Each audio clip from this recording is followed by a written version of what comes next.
ठाकुर जी वृंदावन आ गए। आज के बाद वृंदावन को कभी ब्रह्मा की कृति मत समझना, ये स्वयं श्री राधा रानी ने बनाया है। वृंदावन पहुंच गए ठाकुर जी। श्रीमद् भागवत में एक बात वृंदावन के प्रति ठाकुर जी के भाव से लिखी गई है, वृंदावनम संप्रविश्य सर्वकाल सुखावहम। ठाकुर जी को वृंदावन में सब प्रकार का सुख मिलता है, ऐसा भागवत जी कह रही हैं। मतलब अगर आप भोजन बना रहे हैं और भोजन में कोई कमी हो जाए, लेकिन वो भोजन वृंदावन में बनाया गया, वृंदावन में भोग लगाया गया, तो ठाकुर जी को वो कमी पता नहीं चलती है। इतने प्रसन्न रहते हैं ठाकुर जी कि वृंदावन में उनको कैसे वो वस्त्र पहना दो, कैसे वो भोग लगाए दो, कछु भी पधराए दो, ठाकुर जी को सब में प्रसन्नता मिलती है कि इस बात की प्रसन्नता है कि हम वृंदावन में हैं। तो ये बात श्रीमद् भागवत जी कहती है कि ठाकुर जी को वृंदावन में सब प्रकार का प्रेम मिलता है, सुख मिलता है। इसलिए वृंदावनम संप्रविश्य सर्वकाल सुखावहम। ठाकुर जी को बहुत सुख मिलता है वृंदावन में। वृंदावन पहुंच गए ठाकुर जी। वृंदावन आने के बाद एक लीला ठाकुर जी ने की। एक अघासुर नाम का दैत्य था। यह अघासुर नाम का दैत्य एक सर्प के रूप में था। इसने खूब विशाल अपना मुख खोला, इतना विशाल खोला कि ऊपर के ओष्ठ तो बादलों से ऊपर और नीचे के ओष्ठ पृथ्वी के भी नीचे। मानो देखने में ऐसा लगता था कि कोई बहुत विशाल गुफा है पर्वत की। ग्वाल बाल सब कंडुक क्रीड़ा करते हुए पहुंच गए और सब बोले लाला लाला जय गुफा में चलेंगे, यही में प्रसाद पाएंगे। ठाकुर जी समझ तो गए थे कि ये कोई गुफा नहीं है, ये कोई राक्षस का मुख है, लेकिन इतने में तो ब्रजवासी सब घुस गए भीतर। जैसे ही सब घुसे, ठाकुर जी बोले या को वध करना पड़ेगा। जैसे ही ठाकुर जी ने प्रवेश किया, अघासुर ने अपना मुख बंद कर लिया।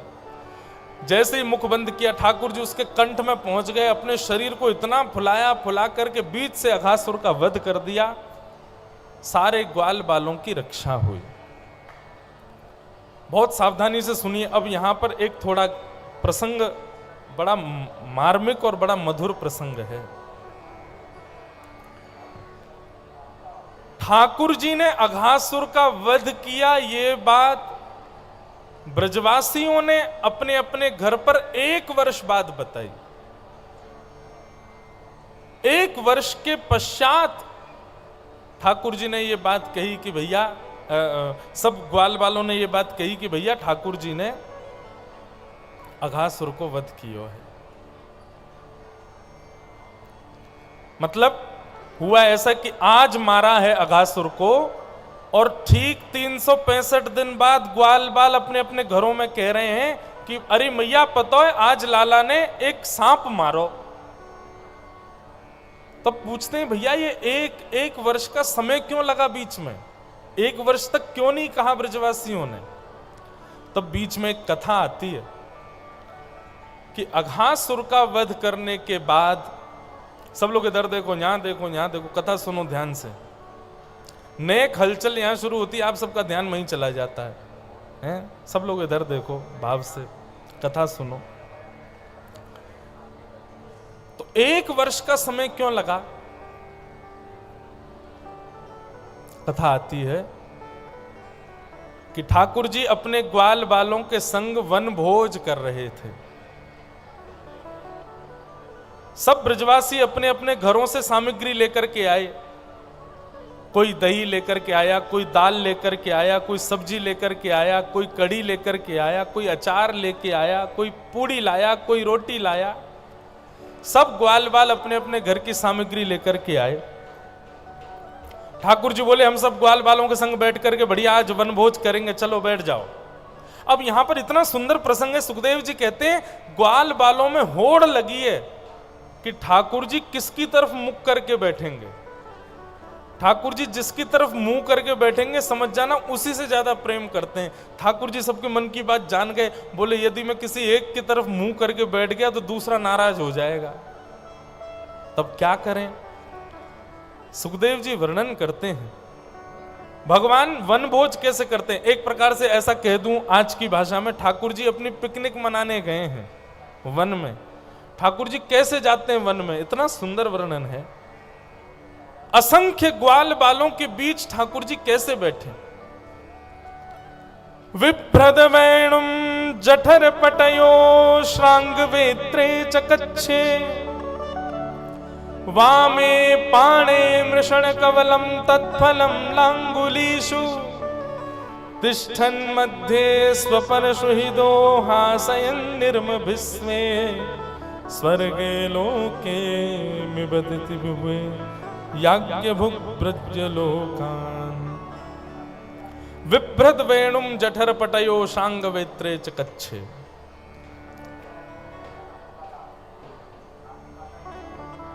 बहुत सुंदर बात। केदार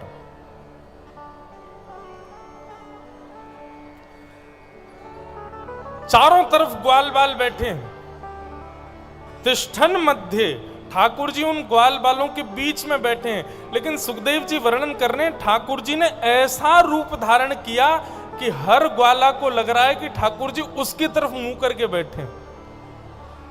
मधुमंगल श्रीदामा को कोनी मार के कह रहा है, ए श्रीदामा देख लाला मेरी तरफ मुंह करके बैठो है। श्रीदामा कह रहा है, ए तो कुछ दिखना रही मेरी तरफ मुंह करके बैठो। वहां से तनसुका मनसुका हंसने लगे, बोले अरे देखो इन बावड़े नहीं हो लग रहा इनकी, अरे लाला को मुंह तो हमारी तरफ है। ठाकुर जी बीच में बैठे हैं लेकिन अपने आप को ऐसा करके बैठे हैं हर ग्वाला को लग रहा है कि ठाकुर जी उसी की तरफ मुंह करके बैठे हैं। और अच्छा ये तो था ठाकुर जी का ऐश्वर्य। अब ठाकुर जी का प्रेम देखो, ठाकुर जी वनभोज कैसे कर रहे हैं। तो बोले वामे पाणे मृषण कवलम तत्फलम लांगुलीषु। ठाकुर जी ने एक उंगली दे, दो ऐसे उंगलियां खोल करके यहां आम का अचार, यहां नींबू का अचार, यहाँ टेंटी का अचार, बीच में चटनी लगा ली है, ये अंगूठा के पास में मिर्च का अचार, और एक हाथ में रोटी का कवल लेकर के ठाकुर जी बैठे हैं। एक बार रोटी खाते हैं, फिर एक अचार चाट लेते हैं, फिर रोटी खाते हैं, फिर किसी ग्वाला से कहते हैं तू अपने घर की सब्जी खवा, फिर रोटी खाते हैं, फिर किसी से कहते तू अपनी दाल खवा, फिर रोटी खाते हैं, फिर कोई अचार चाट लेते हैं। इस प्रकार ठाकुर जी वनभोज कर रहे हैं। अद्भुत। कभी ऐसा करके देखियो, 5 प्रकार के अचार ठाकुर जी हाथों में लेकर के और बीच में चटनी लगा के और ऐसे पाते हैं। ठाकुर जी पा ही रहे थे, इतने में ही ठाकुर जी ने पूछा, अरे भैया ये बात बताओ, तुम सबरे ग्वाल बाल तो यहां बैठे हो, जे मधुमंगल कहां चलोगो। तब श्रीदामा ने कही, बोले लाला मधुमंगल अपने घर ते कढ़ी लेके आयो है, कहीं तू खाना ले, कहीं हम सब लोग खाना ले, या हमारे एकांत में जाके खा रहा है, अकेले में बैठ के खा रहा है, कहीं हमको देनी ना पड़ जाए। ठाकुर जी बोले या दारी के मैं वही बताऊं। सही ठाकुर जी उठ करके गए, पीछे जाकर के देखा तो वन में मधुमंगल चुपचाप बैठा बैठा कढ़ी पा रहा था। ठाकुर जी ने जाके उसका हाथ पकड़ा, ए मधुमंगल क्या कर रहा है, यहां पे सब लोग अपने अपने घर की सामग्री मुंह को पवा रहे हैं, तू चुपचाप एकांत में बैठ करके या कढ़ी को पाए रहो है। मधुमंगल बोला लाला जे तेरे काजे ना है तू मत खावे। ठाकुर जी बोले क्यों, मेरे काजे क्यों ना, ला जल्दी दे मैं भी कढ़ी खाऊंगा। मधुमंगल बोलो लाला 3 दिना सो हमारे घर कछु बनो नहीं है, 3 दिना बासी कढ़ी हमारे घर की है, जे खट्टी है गई है, या में से दुर्गंध भी आ रही है। अब लाला तू खट्टी कढ़ी खावेगो, तेरी आंख मिचिया जाएंगी, तो को अटपटो लगेगो, तो मुंह को बड़े कष्ट होएगो। या हमारे तू माने ना, या हमारे में एकांत में बैठ के सबरी कढ़ी को चट कर रहा हूं ताकि तो को ना देनी पड़े। ठाकुर जी बोले तेने तो छुपाई ली, लेकिन फिर भी मुंह को कढ़ी खावे को मिल ही गई। मधुमंगल बोलो क्यों, मैंने तो सबरी कढ़ी खा ली, अब तो को कहां से मिलेगी।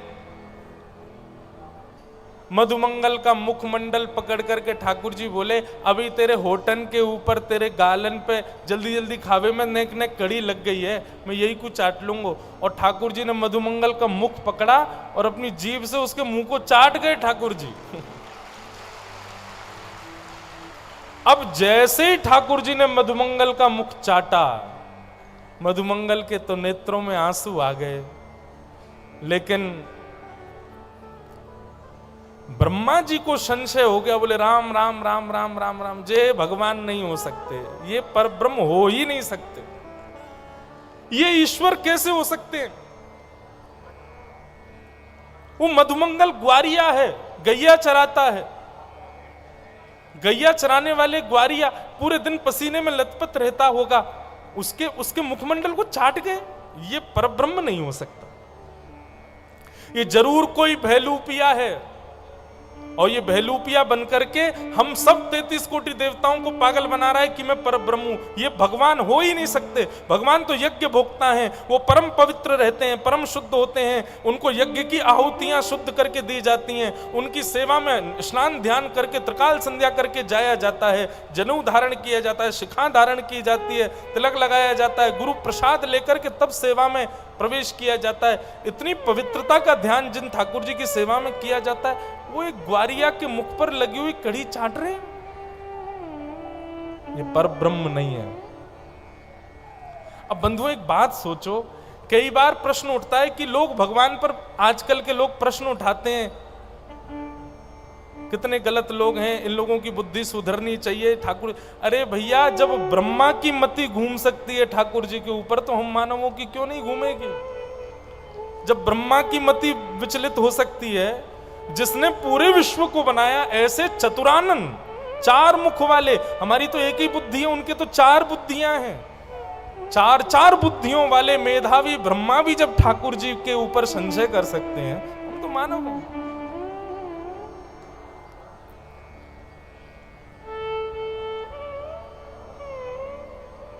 सूरदास जी का एक पद आता है, महाराज जी इतना प्यारा पद है। हम लोग क्या वनभोज करेंगे, हम लोग क्या मित्रता निभाएंगे, हम लोग क्या अपने सखाओं के साथ, ये लोग जाते हैं ना बाहर भोजन करने जा रहे हैं, पार्टी करने जा रहे हैं, आज वन में अरे ठाकुर जी से सीखो मित्रों के साथ भोजन कैसे किया जाता है। सूरदास जी का पद है, मीठो मदन गोपाल आज दधी, मीठो मदन गोपाल, मीठो मदन गोपाल आज दधी, मीठो मदन गोपाल। अच्छा एक बात, जय हो नृसिंह भगवान की जय।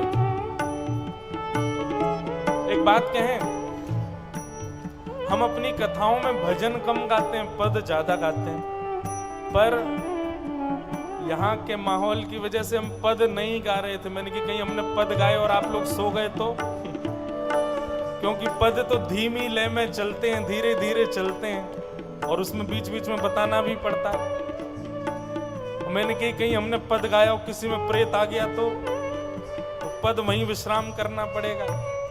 लेकिन आज सुबह महाराज जी हमको बोले भैया आप पद नहीं सुना रहे। मैंने कहा महाराज जी हमको थोड़ा संकोच लगता है पद गाने, कहीं हमने पद गाए और आप लोग सब उबासी लेने लगे तो। अब पद तो सावधानी से सुनने, ये तो पूर्व आचार्यों के पद हैं, ये भजन नहीं है। भजन में बंधुओं तन नाचता है, लेकिन पद में तो मन रूपी मयूर नृत्य करता है।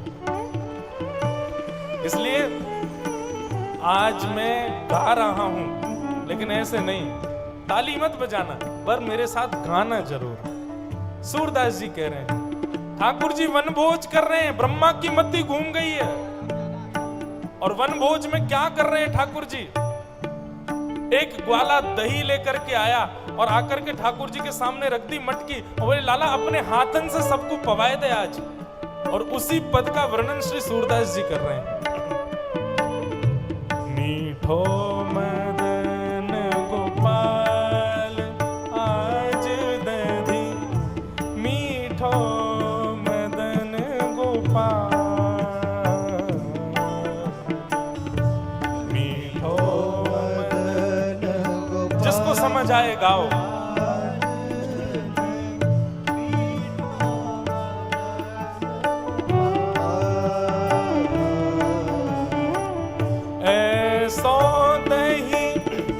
हम कबहू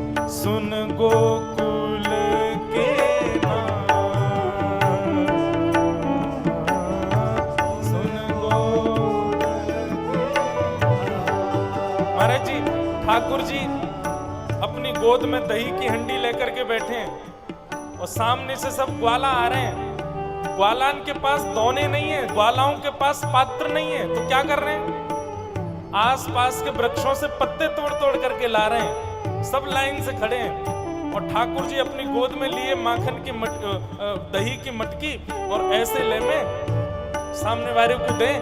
लेकिन सामने वालों जब तक हाथ आगे करे तब तक ठाकुर जी एक बार बाद दही को चाट लें, पहले अपना भोग लगा दें फिर दें। ऐसे चाट चाट के फिर दे रहे हैं। ग्वाला भी कैसे? जहां से ठाकुर जी ने दही चाटो है वो वही स्थान को ही पहले चाटे, क्योंकि ठाकुर जी को अधरामृत वहां में मिलो गए। तब ग्वाला कह रहे हैं, ऐसो दही हम कबहू न चाखो सुन गोकुल के नाथ। हे गोकुल के नाथ, ऐसो दही हमने कभी खाया ही नहीं है। क्यों? ठाकुर जी झूठा कर करके दही दे रहे हैं सबको। मीठो मदन गोपाल आज दही, मीठो मदन गोपाल, मीठो मदन गोपाल आज, मीठो मदन गोपाल। ठाकुर जी सबको दही बांट रहे थे। इतने में ही बांटते बांटते कई ग्वाल वालों को दही नहीं मिला, पात्र में से खत्म हो गया। जैसे हमारे बागेश्वर महाराज जी के आते ही आप लोग झपट पड़ते हो उन पे, ऐसे ही ठाकुर जी की दही पे सब झपट पड़े, खत्म हो गया। अब पीछे के कछु ग्वाल बाल रह गए, रोने लगे, आंखन में मीड़न लगे, बोले लाला हमको तो दही मिलो ही नहीं, हमको तो खावे को मिलो ही नहीं। सब चट्ट कर गए, बाकी के सब, हमें तो कुछ मिलो ही नहीं। आहा, ठाकुर जी ने उन बचे हुए ग्वालाओं के लिए क्या व्यवस्था की, सूरदास जी की वाणी में सुनो। ठाकुर जी, सूरदास जी कहते हैं, जो नहीं पायो सुनो मेरे भैया, जो नहीं पायो सुनो मेरे भैया, जो नहीं पायो सुनो मेरे भैया, जो नहीं पायो सुनो मेरे भैया, मेरी हथेली चाट, मेरी हथेली चाट। सुनो कितना सुंदर स्वरूप है ठाकुर जी का। यहाँ तक हाथ दही में मटकी में निकाली है ना, तो खूब यहाँ तक दही लग गया। अब मटकी में से तो दही खत्म है, क्यों 6-7 ग्वाला रो रहे हैं, हमें तो दही मिलो ही नहीं। ठाकुर जी बोले तुम लोग इतको आओ। बाकी के सब मजाक उड़ा रहे, बोले हमको तो मिल गो, इनको तो मिलो ही नहीं। ठाकुर जी बोले इनको वो मिलेगो जो तुमको नहीं मिलो। और ठाकुर जी ने उन ग्वालन से कही, लगो भाई, एक तू या उंगली को चाट ले, तू या अंगूठा को चाट ले, तू यहाँ से चाट ले, तू यहाँ से चाट ले। और बचे हुए जो ग्वाला हैं अपनी जीभ निकाल के ठाकुर जी के हाथ को ही चाट रहे हैं, वहां में लगे हुए दही को सेवन कर रहे हैं। ये हमारे ब्रज के नंदन हैं, ये हमारे ब्रज के गोकुलानंदन हैं। मीठो मदन गोपाल आज दधी, मीठो मदन गोपाल, मीठो मदन गोपाल आज, मीठो मदन गोपाल। ये श्री परमानंद दास जी का पद है, सूरदास जी का नहीं है, हमसे गलती हुई, परमानंद दास जी का पद है। परमानंद दास जी कहते हैं कि जब ग्वाला अपनी जीभ निकाल के ठाकुर जी के हाथ को चाट रहे हैं तो ठाकुर जी को गुदगुदी हो रही है, ठाकुर जी को गुलगुली हो रही है। अब आपके यहाँ गुलगुली को क्या बोलते हैं? किसी को ऐसे कर दो तो वो हंसने लगता है ना, ऐसे ठाकुर जी को गुदगुदी हो रही है। आपुन हसत औरन हसावत, आपुन हसत और न हसावत, आपुन हसत औरन हसावत,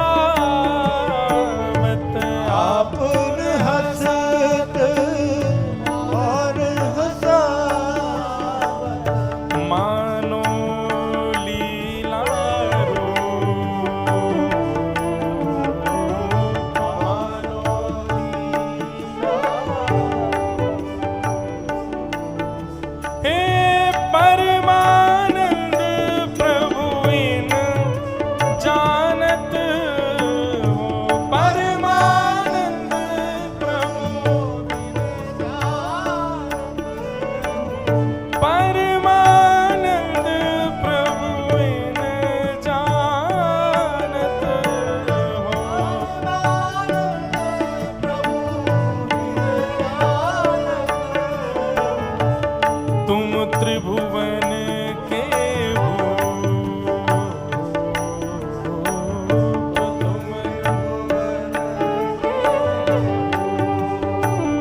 आओ मीठो मदन गोपाल आज दधि मीठो मदन गोपाल मीठो मदन गोपाल आज दधि मीठो मदन गोपाल मीठो मदन गोपाल मीठो मदन गोपाल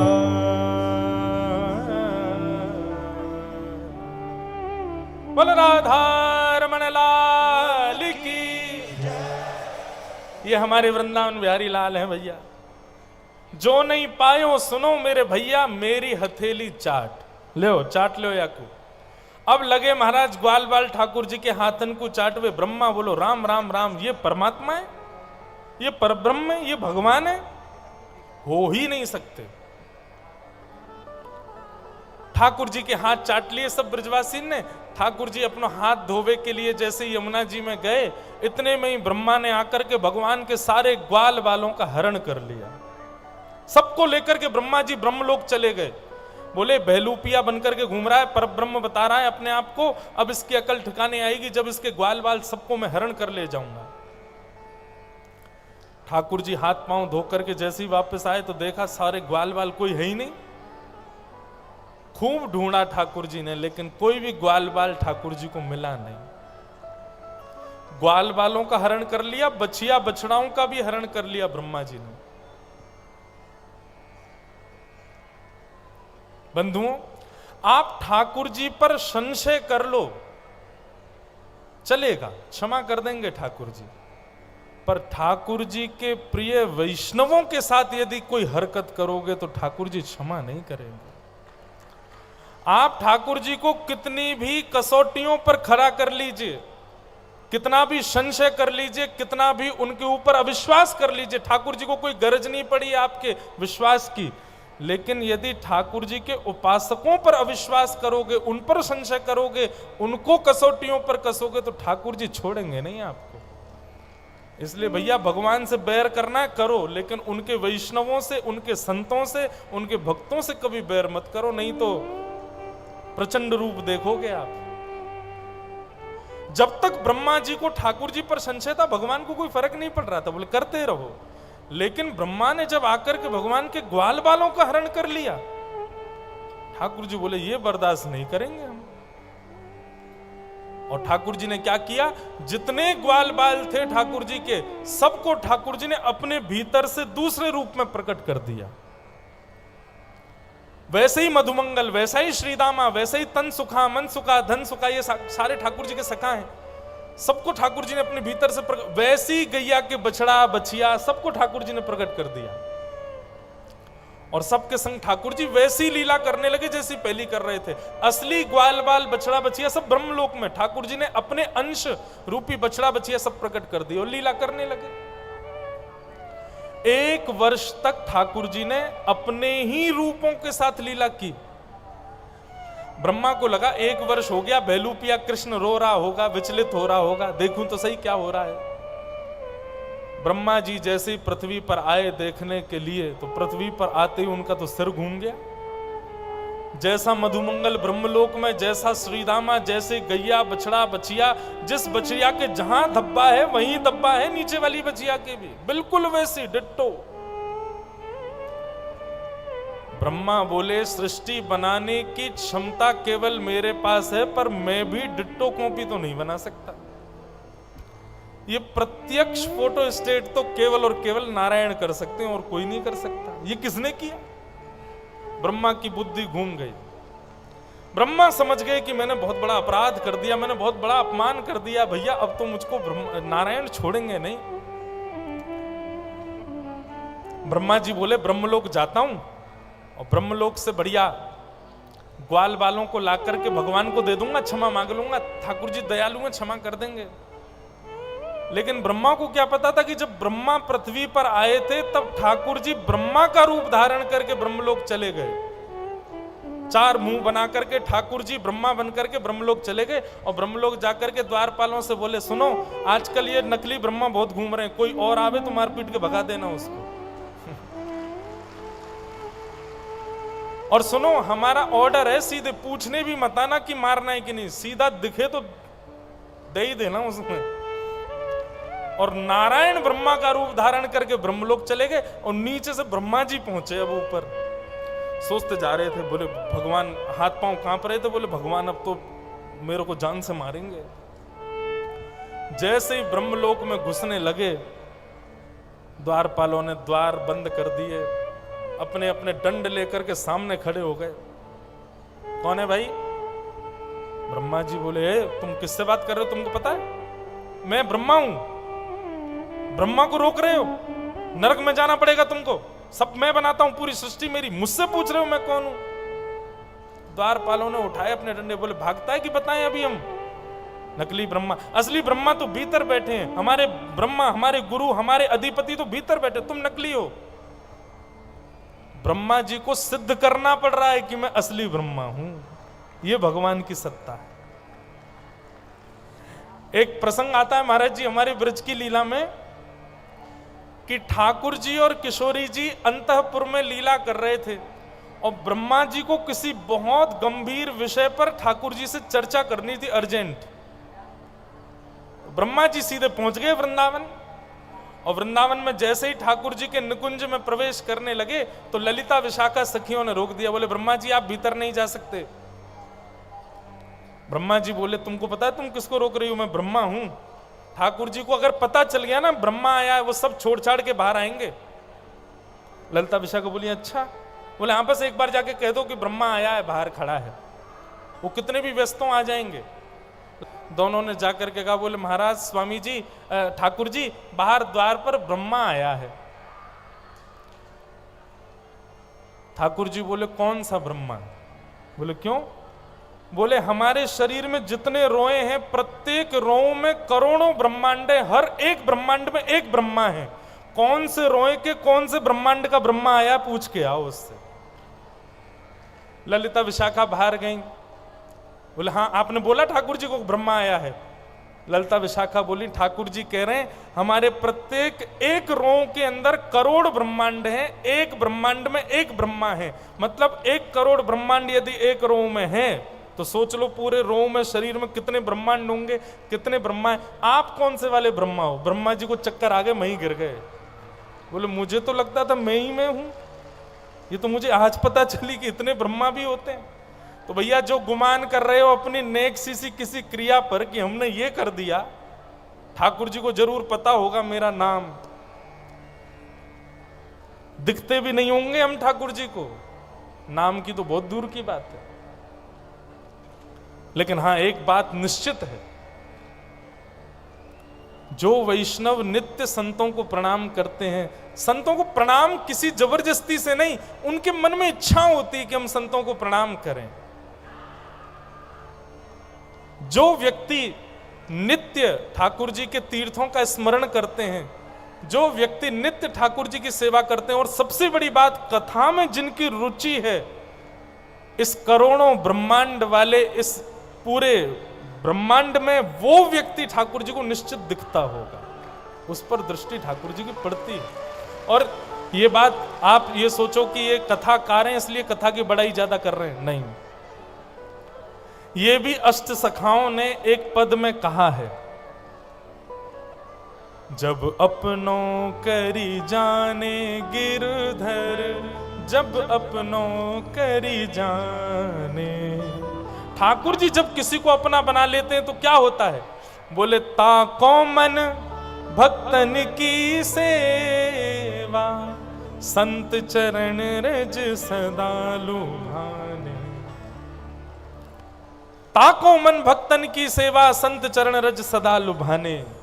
गिरधर जब अपनों कर जाने, जब संतों की चरण रज शीश से लगाने का आपका हृदय से इच्छा प्रकट हो, तब समझो कि ठाकुर जी ने आपको देखा है, ठाकुर जी आपको देखते हैं। अब ब्रह्मलोक में ब्रह्मा जी को प्रवेश नहीं करने दिया। ब्रह्मा जी कहने लगे, बोले भैया मान लिया, मैं नकली ब्रह्मा हूं, मैं हूं ही नहीं ब्रह्मा, बेलूपिया हूं, मैंने मान लिया, स्वीकार कर लिया, लेकिन बस एक बार असली ब्रह्मा का मुझे दर्शन करा दो। द्वारपाल भीतर गए, ठाकुर जी से जाके पूछा, बोले नकली ब्रह्मा खड़ा है द्वार पे। भगवान बोले बुला के लाओ उसको भीतर। और जैसे ही ब्रह्मा जी ने ब्रह्मलोक में प्रवेश किया तो सबको तो ठाकुर जी ब्रह्मा के रूप में दिख रहे थे, लेकिन स्वयं ब्रह्मा को साक्षात शंख चक्र गदा पद्मधारी चतुर्भुज रूप नारायण के रूप में ठाकुर जी दिख रहे थे। दोनों कान पकड़ लिए ब्रह्मा जी ने, आंखों से रोने लगे, नाक रगड़ने लगे।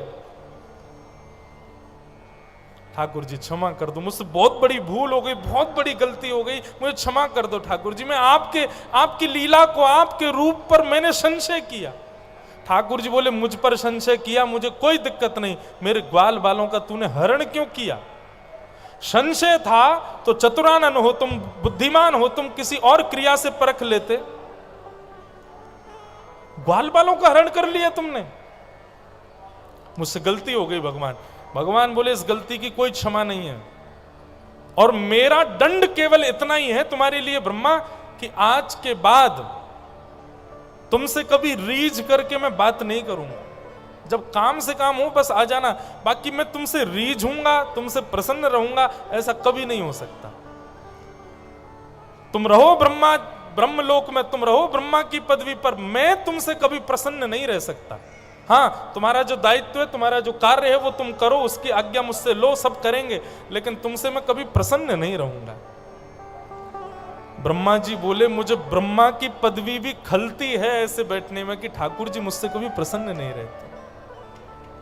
इसलिए भैया मैंने कल भी कहा था, आज भी कहूं, ठाकुर जी से कह देना चाहे हमको लाख दंड दे दो, लेकिन हमसे कभी रूठना नहीं, आप हमसे कभी नाराज मत होना ना। और ठाकुर जी की नाराजगी के 10 कारण हैं, जिन जिन लोगों को लगे वो लिख लीजिएगा। ठाकुर जी नाराज होते हैं इन 10 कारणों से। सबसे पहला क्या है? संत निंदा। किसी संत की निंदा अगर आप करते हो, किसी कथा प्रवक्ता की निंदा करते हो, किसी वैष्णव की निंदा करते हो, किसी भक्त की निंदा करते हो, मतलब ठाकुर जी से जो किसी भी रूपेण जुड़ा हुआ है, आप उसकी यदि निंदा करते हो तो ठाकुर जी आपसे रूठ जाएंगे, पहला कारण। दूसरा ठाकुर जी के रूठने का कारण है शिव और हरि में भेद मानना। अगर आप शिव में और हरि में, इनको 10 नामापराध कहा जाता है, नाम जापकों को, वैष्णवों को इन 10 अपराधों से बचना चाहिए। अगर ये 10 अपराध आपके जीवन में एक भी हो गया तो ठाकुर जी आपसे रूठ जाएंगे। इनको 10 नामापराध कहा गया, परंतु मैं इनको इसमें भी घटूंगा कि ये आप नाम न जपने वाला व्यक्ति भी करेगा तो भी ठाकुर जी रूठ जाएंगे। तो पहला, संत निंदा। कभी भी बंधुओं स्वप्न में भी किसी संत की निंदा मत करो। दूसरा, श्री हरि और श्री शिव में भेद मानना।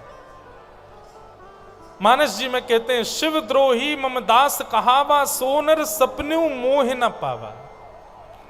यदि कोई अपने आप को शंकर जी का दास कहता है, यदि कोई अपने आप को राम जी का दास कहता है, अपने आप को श्री कृष्ण भक्त कहता है, लेकिन शंकर जी में उसकी ज्यादा रुचि नहीं है, या रुचि ना भी हो तो शंकर जी का अपमान सा कर देता, उनको देवतुल्य नहीं मानता, उनको हरि तुल्य नहीं मानता, निश्चित है ऐसे व्यक्ति से ठाकुर जी कभी प्रसन्न नहीं रह सकते। बंधुओं, देवताओं में कभी भेद मत मानो, ये सब ठाकुर जी की ही लीला विलास है।